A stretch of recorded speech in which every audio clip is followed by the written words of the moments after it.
Hello बच्चों, oxy haemoglobin कर वक्र कब बाईं ओर विस्थापित होगा?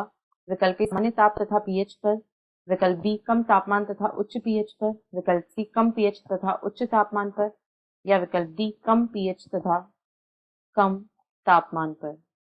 इस प्रश्न की जो मुख्य अवधारणा वह है ऑक्सी हीमोग्लोबिन यानी HbO2 वक्र। यहाँ पर हम देखेंगे कि कौन सी ऐसी परिस्थितियां होती हैं जिनके कारण जो ऑक्सी हीमोग्लोबिन वक्र होता है उसका स्थानांतरण बाईं तरफ होता है।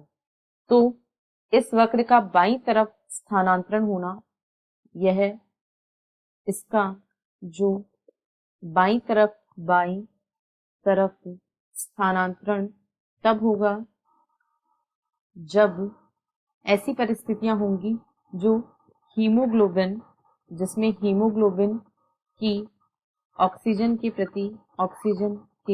प्रति दक्षता अधिक होने को प्रेरित करेंगी। ऐसी परिस्थितियां जो हीमोग्लोबिन की ऑक्सीजन के प्रति अधिक दक्षता को प्रेरित करेंगी, ये वक्र के बाईं तरफ स्थानांतरण को दर्शाएंगी।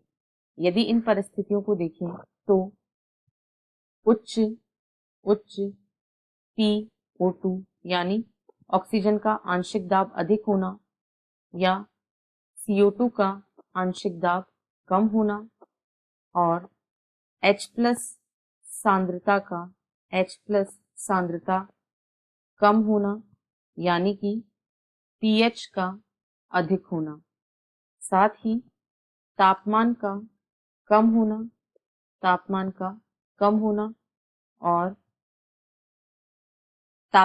होना, ये सभी जो परिस्थितियां हैं ये वक्र के बाईं तरफ स्थानांतरण के लिए उत्तरदायी हैं। और यदि इन परिस्थितियों की उल्टी परिस्थितियां होती हैं, जैसे कि PO2 का दाब आंशिक दाब कम होना, PCO2 का आंशिक दाब उच्च होना, H+ की सांद्रता अधिक होना जिससे pH का कम होना और तापमान का अधिक होना, ये वक्र को दाईं तरफ स्थानांतरित करते हैं। और वक्र का दाईं तरफ स्थानांतरण होना ऑक्सी हीमोग्लोबिन के वियोजन को प्रदर्शित करता है। अब यदि हम विकल्पों को देखें तो विकल्प बी इस प्रश्न का सही उत्तर है। कम तापमान का होना तथा pH का उच्च होना, इन परिस्थितियों में वक्र बाईं ओर विस्थापित होगा।